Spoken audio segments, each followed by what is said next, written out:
Question number 6 आपला घेऊया. The digest force is much weaker than other forces. The digest force is much weaker than the other forces in nature. Gravitational force, electromagnetic force, nuclear force की intermolecular force. हा आपला प्रश्न आहे बघा. परत सांगतो प्रश्न रिपीट करतोय. टिंबटिंब हे निसर्गातील प्रश्न क्रमांक 6. टिंबटिंब हे निसर्गातील इतर बलांच्या तुलनेत अतिशय क्षीण असे काय आहे बल आहे. अत्यंत क्षीण बल आहे. तर गुरुत्वाकर्षणाचे बल, विद्युत चुंबकीय बल, अणुकेंद्रकीय बल का अंतरेंद्रीय बल. शोधायचं उत्तर फटाफट. येस, सो तुमचं उत्तर मिळेल तुम्हाला पेज नंबर 5 वर उत्तर तुमचं आहे. Gravitational force is much weaker than the other forces in nature. आता याचे उत्तर तुम्हाला पाठवणार नाहीये, व्हिडिओ बघा आणि उत्तर तुम्ही टिक करून घ्या. तो क्वेश्चन नंबर 6चं उत्तर तुमचं आहे ग्रॅव्हिटेशनल फोर्स. मी हे उत्तर तुम्हाला व्हॉट्सअप करत नाहीये, तुम्ही स्वतःहून व्हिडिओ बघायचा आणि मग तो तुम्हाला उत्तर मिळेल. तर टिंबटिंब निसर्गातील इतर बलांची अत्यंत क्षीण असतं तसं तुमचं गुरुत्वाकर्षणाचे बल. उत्तर तुम्हाला मिळेल पुस्तकातलं पान नंबर 5 या ठिकाणी मला उत्तर मिळेल. राईट, चला पुढे जाऊया. Next question. The value of gravitational acceleration G is highest at the pole, highest at the equator, same everywhere on the surface of the earth, lowest at the poles. हे तुम्हाला विचार ग्रॅव्हिटेशनल ची value कुठे जास्त असते. हे पण पहिल्या धड्यातला आपण सगळं यापर्यंत अभ्यास करतोय. पृथ्वीचे गुरुत्व त्वरण G चे मूल्य ध्रुवावर सर्वात जास्त असते, विषुववृत्तावर सर्वात जास्त असते, पृथ्वीच्या पृष्ठभागावर सर्वत्र सारखे असते का ध्रुवांवर सर्वात कमी असते. तर पहिल्या धड्याचा तुम्ही काढला तर तुम्हाला उत्तर मिळून जाईल. Yes, so the answer is, guys, the value of gravitational acceleration G is highest at the poles. कुठे आहे ते? highest at the poles. He value ध्रुवावर सर्वात जास्त तुम्हाला पाहायला मिळेल. ओके, तर पृथ्वीचे गुरुत्वाकर्षणाचे जी आहे त्याचे मूल्य ध्रुवांवर सर्वात जास्त असते. लक्षात घ्या. विषुववृत्तावर सर्वात जास्त नसते, कमी असतं, सगळ्यात कमी असतं. सर्वत्र सारखं अजिबात नसतं आणि ध्रुवांवर सर्वात कमी नसतं, सर्वात जास्त असतं. लक्षात घ्या. नाही, नेक्स्ट तुम्हाला विचारलेलं आहे. आता विषुववृत्तावर जीचे गुरुत्व मूल्य तुम्हाला त्याच पान उत्तर मिळेल पुस्तकातल्या पान नंबर 8 वर. Okay, the value of gravitational acceleration G is digest at the equator. Okay, digest at the equator. So the answer is yes. So at the equator it is 9.78. At the equator it is 9.78. At the equator it is what? It is 9.78. Option number 8. मी तुम्हाला उत्तर पाठवत नाही, video बघा, तुम्हाला उत्तर मिळून जातील. 9.78 metre पर second square हे तुमचा आन्सर आला. जर तुम्हाला विचारलं व्हॅल्यू ऍट द पोल्स, तो पोल्सचा विचार इट इज 9.832. 9.832. ठीक आहे, तोच प्रश्न आपला मराठीमध्ये बघा. तर विषुववृत्तावर गुरुत्व त्वरण, विषुववृत्तावर गुरुत्व त्वरण, विषुववृत्तावर गुरुत्व त्वरण जी चे मूल्य किती असतं? 9.78. जे आहे 9.78 हे तुमच्या पुस्तकातला पान नंबर 8 मध्ये तुम्हाला. आणि जर विचारलं तुम्हाला की ध्रुवावर किती आहे तर ते आहे 9.832 मीटर पर सेकंद वर्ग. ठीक आहे, आपल्याला विचारलं गुरुत्व त्वरण कुठलं आहे? विषुववृत्त, त्यामुळे उत्तर आलं ऑप्शन नंबर 1. चला पुढे जाऊया. उत्तर सर्व तुमच्या पुस्तकात असतात, पुस्तक वाचा, सर्व तुम्हाला उत्तर मिळतील, वेगळ्याची गरज नाही, इंटरनेटवर सर्च करत बसायची गरज नाही. The free fall of an object is possible only in air, vacuum, on the surface of the earth, none of these. Okay, free fall हे पण तुमच्या पुस्तकात तुम्हाला मिळून जाईल. आपण उत्तर शोधतोय त्यामुळे आपल्याला वेळ लागतोय, आपण उत्तर शोधून ठेवली पाहिजे ऍक्च्युली, तर तुम्हाला वेळ कमी जाईल. तुम्ही स्वतःहून तर काही करत नाही, त्यामुळे तुम्ही पण तेवढं केलं पाहिजे, जरा हेल्प मलाही केली पाहिजे. तर वस्तूचे मुक्तपतन हे केवळ टिंबटिंब शक्य आहे हवेत, निर्वातात, पृथ्वीच्या पृष्ठभागावर किंवा यापैकी नाही. तर चला उत्तर जाऊया आपण उत्तराकडे. तुमचं उत्तर मिळेल तुम्हाला इच्छा. Free fall. स्लाइड मोठी करतो, साईज मोठी करतो. Free fall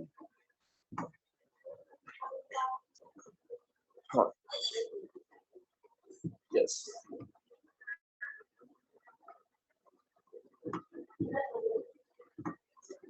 So free fall, we know the gravity of the Earth.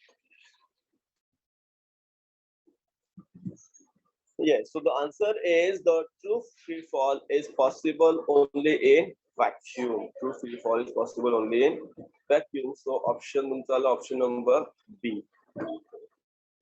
Option number B is the answer. Free fall of an object possible only in vacuum. Right? तर वस्तूचे मुक्तपतन हे निर्वातात शक्य आहे. कुठे शक्य आहे? निर्वातात. व्हॅक्यूम. व्हॅक्यूम अर्थ का तो निर्वात त्या ठिकाणी हवा नाही. Without the presence of air. पुढचा प्रश्न बघा.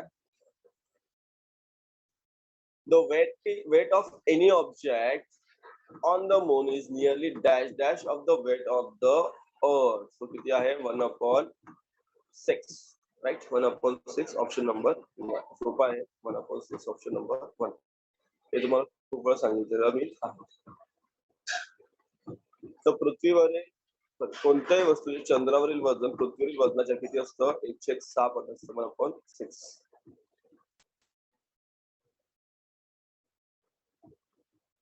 Question number पुढचा बघा. 11 question.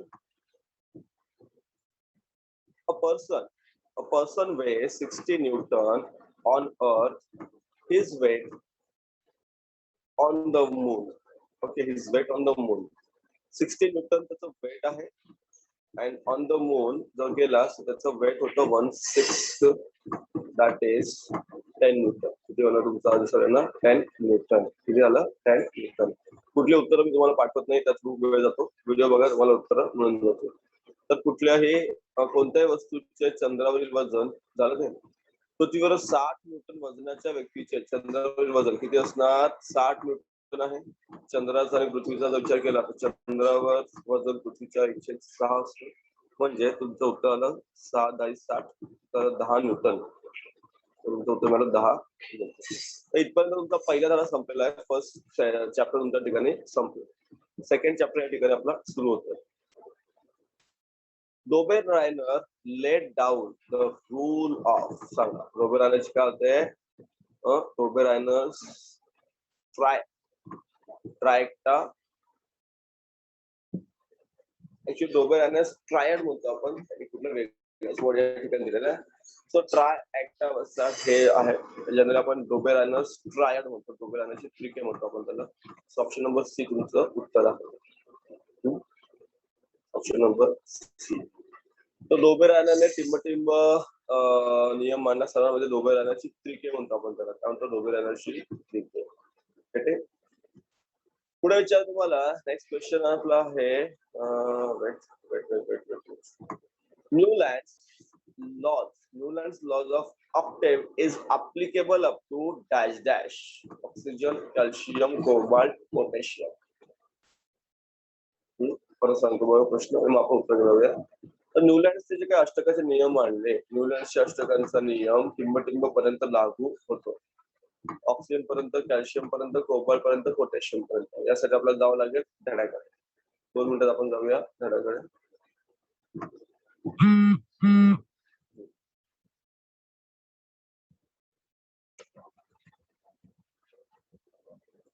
Yes, so Newland's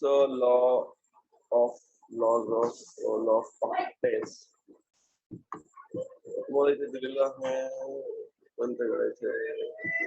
So right.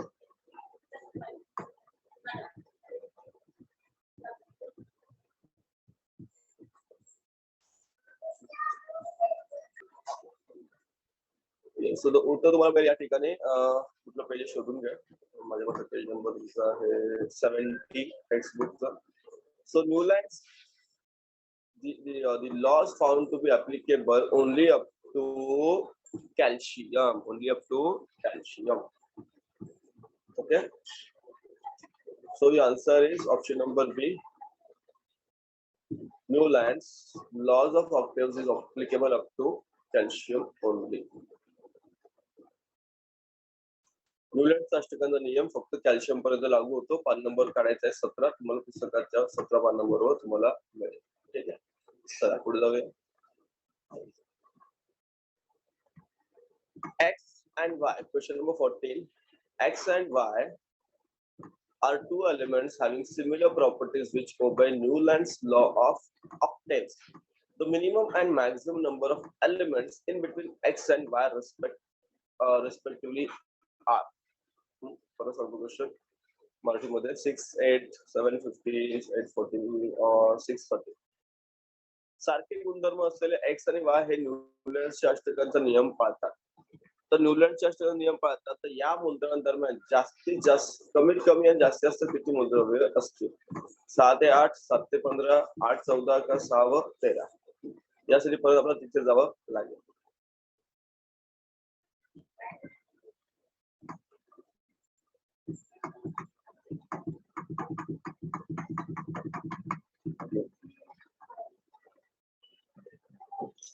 Yes, guys. So your answer is option number D. Your answer is option number D. कसं आलं तुम्हाला मी एक्सप्लेन करून ऑलरेडी सांगितलेलं आहे समोर. So option number D आहे चौथ्याचा 6 and 30. बघा काय असतं त्याचं जे उत्तर ते आहे तुम्हाला कमीत कमी 6 आणि जास्तीत जास्त 13.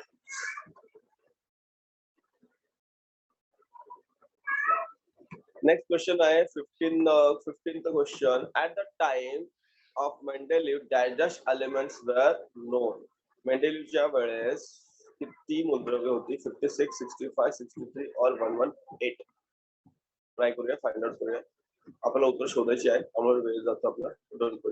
तर मेंडेलीवच्या वेळी किती मूलद्रव्ये ज्ञात होती? किती मूलद्रव्ये ज्ञात होती आपल्याला विचारलं आहे? 56, 65, 63 की 118. चला लगेच पुस्तकात जाऊन आपण शोधूया.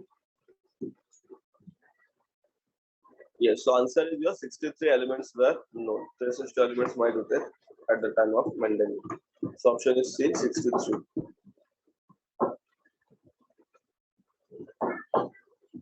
63 मूलद्रव्ये ज्ञात होती मेंडेलीवच्या वेळेस. So ऑप्शन झालं 63, 63, 15चं उत्तर आहे. नेक्स्ट जाऊया पुढे. In Mendeleev's periodic table, Ica silicon was later named as. Okay, Mendeleev's periodic table, Ica siliconचं काय नाव दिलं? Scandium, gallium, germanium, thorium. Let's see. Try to find out the answer. उत्तर शोधले असते बरं पडलं असतं, फटाफट झालं असतं. एनिवेज सो मेंडेलीवच्या आवाजात आले इका सिलिकॉन. हे एका नाहीये, ते इका सिलिकॉनला नंतर टिमोटिम नाव देण्यात आले. स्कॅन्डियम, गॅलियम, जर्मेनियम का थोरियम? चला शोधूया आपण fast. So Ica boron was named as scandium. Ica aluminum was named as gallium, and Ica silicon was named as germanium, respectively. So we want Ica silicon, and that is germanium. Ica silicon, and that is germanium, right? Scandium and gallium nahi. Option number C, 16th उत्तर बनवायला option number C. उत्तर सही पुस्तक असतात. So try to find out guys. तुम्ही पण शोधलं असतं तर खूप बरं पडलं असतं. तर मेंडेलीवच्या आवाजात इका सिलिकॉनला काय म्हणतात आता सांगेन तुम्हाला मी. काय म्हणतात? Germanium. It is called as germanium. Germanium. चला पुढे जाऊया. सोपे प्रश्न आहेत तर काही पुढे. तसं Mendeleev question number 17. In modern periodic table, the number of columns and periods are respectively. किती आहेत सगळ्यांना माहिती आहेत? सांगा फटाफट.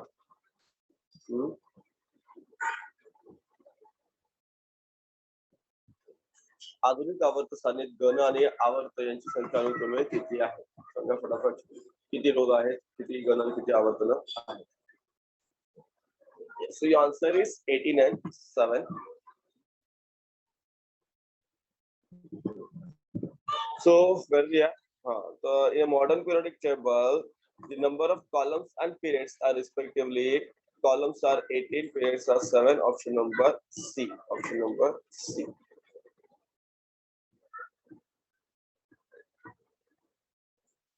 तर आधुनिक आवर्त सारणीमध्ये गण आणि आवर्त किती आहेत? 18 आणि 7. 18 गण आहेत आणि 7 आवर्त त्याच्यामध्ये आपल्याला पाहायला मिळतात. चला पुढे जाऊया. पुढे घेऊया. So digest is the outermost shell of period 2. Outermost shell of period. So period 2 मध्ये K आणि L. L is the outermost shell. एलच्या पुढे जात नाही त्याच्यात. सो सेकंड मध्ये फक्त एल आहे. Option number D.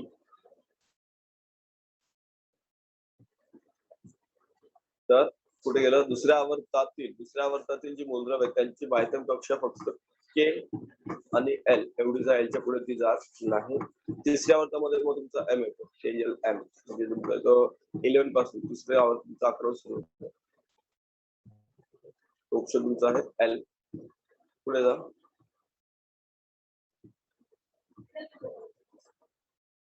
The group 1 and 2 constitute the digest block. Group 1 and 2 constitute digest block. So group 1 and group 2 constitute which block? Yes, so they constitute S block. कोणता block आहे बघा इथे? They constitute S block. Okay, उत्तर तुमच्या समोर आहे, they constitute S block.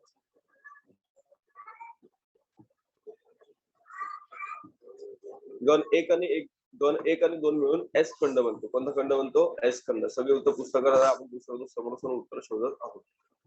Next question आहे तुमचा question number 20. Which pair of atomic numbers represent element in the same group? Which pair of atomic numbers represents elements in the same group? 11, 19, 6, 12, 4, 6, 8, 17. एकच group तुम्हाला विचारलेलं आहे. Now 8, 17, 11, 19 येऊ शकतो because 11 is 2, 8, 1 and 2, 8, 8, 1. Yes, so option number तुमचा आहे ना A. तुमचा येतो A. ठीक आहे, 20चा येतो A. हे खूप बेसिक क्वेश्चन्स आहेत आणि मी तुम्हाला सगळं शिकवलेलं आहे, त्यामुळे मी खूप डीप मध्ये लगेच जात नाही. त्यात जर गेलो तर आपल्याला उत्तर शोधायला काही संपणार नाही तुमच्या सगळं. सॉरी, खाली कोणत्या अणुओं काही जोडी एकाच घरात असे जाणवते ते आहे 11 आणि 19. 11 आणि 19. तर 11चा जर इलेक्ट्रॉनिक स्वरूपात बघितलं आपण, इलेक्ट्रॉनिक कॉन्फिगरेशन येतात 2, 8, 1. गण येतो पहिला, हा आहे सोडियम तुमचा. आणि दुसरं जर आपण विचार केला 19, 2, 8, 8 आणि 1. शेवटी तुम्हाला 1 मिळतोय. ही त्याची बॅलन्स आहे.